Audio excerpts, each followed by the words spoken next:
In June of 1967, a Kansas City man named John Nielsen filed a lawsuit claiming $300,000 in damages against Heart of America Sports as well as WDAF-TV, alleging injuries and invasion of privacy. Nielsen claimed employees of the station and the wrestling promotion, by hypnotic suggestion, compelled him to take part in a sleeping hold demonstration between matches. He claimed he was made unconscious by the hold and filmed without his permission. He claimed $100,000 in actual damages and $200,000 in punitive damages. That wasn't the only court battle. Later that year in October, Heart of America Sports Attractions was once again in court, when David and Marjorie Anthill sued the company, as well as Handsome Jack Donovan for $27,500. The plaintiffs alleged they were at the match, and Donovan left the ring and attacked them, resulting in injuries. In March 1968, one of the owners, George Simpson, passed away at the age of 72, and Bob Geigel purchased his interest in the company. After wrestling bears in front of spectators for most of the 1950s, in 1959, William J. Cobb, aka Happy Humphrey, began his pro wrestling career, regularly facing Haystacks Calhoun and even selling out Madison Square Gardens, as well as being one of the first super heavyweights to compete in a handicap match. Usually being billed at 750 pounds, on a few occasions he reached the 800-pound mark, and at least one occasion tipped the scale at over 900 pounds. He is to this day the heaviest man to ever wrestle professionally. Humphrey's promoters had a 1951 Pontiac, heavily modified to carry the wrestler around. Seats were removed and extra shocks were installed to support Humphrey's enormous weight, and also as a gimmick. In addition, he was usually weighed before matches on a meat scale at rendering facilities. In 1960, Humphrey met future multiple NWA world champion Harley Race, who was only 17 at the time. Race, who was just beginning his own career, was hired as Humphrey's driver, and he also wrestled Humphrey on multiple occasions. Race earned $5 a day plus room and board for driving Humphrey, and $25 for each match he wrestled with the Giant. According to Race, Humphrey was so large that normal showers could not accommodate him. As a result, Humphrey was obliged to lie naked on the ground while Race would apply liquid soap to his body, scrub him with a mop, and rinse him off with a garden hose. Race also stated that Humphrey, who taught him how to take bumps properly, was a very kind person and one of the few wrestlers of his era who took the time to sign an autograph for everyone and to socialize with fans. Humphrey had difficulty fitting in with regular society due to his great size. People stared at him on the street, and he was often refused service at restaurants. In one incident in Alabama, he became stuck in a telephone booth and 8 police officers were required to extract him. In another incident in New Orleans, Humphrey attended a movie and became stuck in the theater seat. Welders had to cut the seats around him in order to get him out. In 1962, Humphrey was forced into early retirement due to a heart condition. After retiring, his weight again ballooned to over 900 pounds. At this weight, he would retire after about 10 steps and have to sit down in 2 chairs. Humphrey attempted to control his eating habits, which sometimes included eating up to 15 whole chickens in one sitting. But after consulting with doctors, he decided to volunteer for obesity research and checked himself into the Medical College of Georgia's Clinical Investigation Unit in Augusta.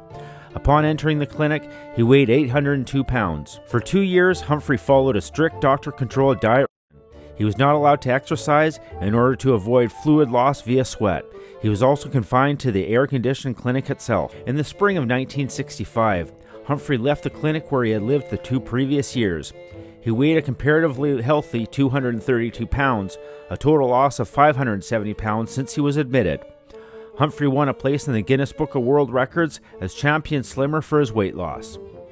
After leaving the clinic, Humphrey got a job at an Augusta, Georgia shoe repair shop.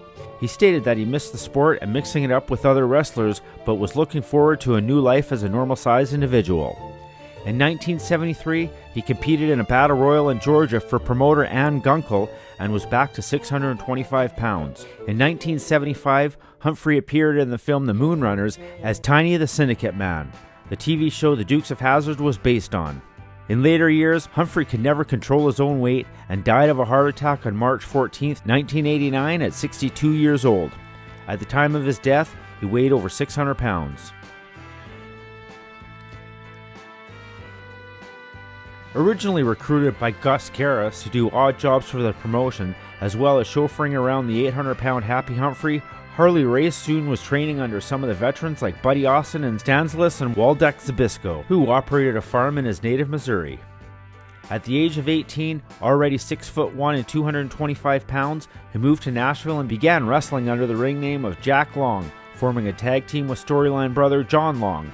The duo quickly captured the Southern Tag Team Championship. Race was seen as a rising star in the business until a car accident put him out of action, with his leg nearly amputated.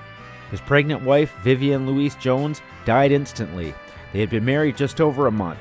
Karras had heard about his employee's condition, went rushing to the hospital, and blocked the planned amputation, declaring it over my dead body.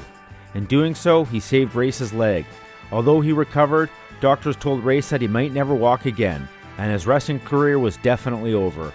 Undaunted, Race endured grueling physical therapy for several months and made a full recovery. He returned to the ring in 1964, wrestling for Terry Funk's Amarillo, Texas territory. This time he wrestled as Harley Race, after his father told him that he should not work to make anyone else's name famous. Race never again used a different ring name. In Amarillo, Race met fellow up-and-coming wrestler Larry Hennig. The two formed a tag team and moved to the American Wrestling Association.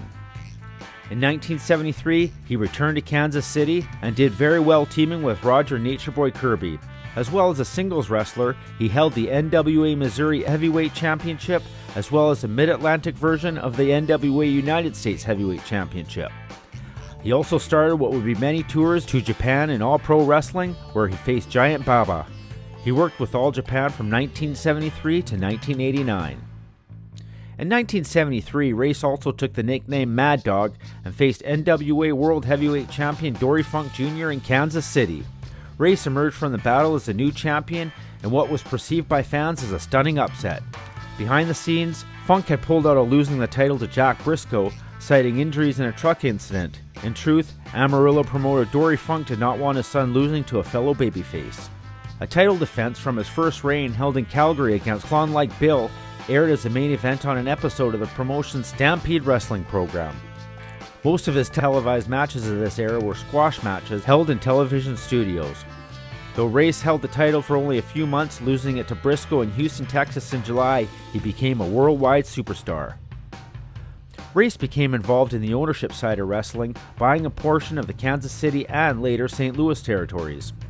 St. Louis was a stronghold of the NWA, and around the time in 1984, WWF owner Vince McMahon began his invasion of the NWA territories, including St. Louis, in his ambition to build a truly national wrestling promotion. Race was enraged, famously confronting Hulk Hogan and the Funk Brothers at a WWF event in Kansas City. Race lost over $500,000 as the owner of the Kansas City territory, and despite his championship years at the end and wishing to retire from active competition, was forced to rely on continuing to wrestle to make a living.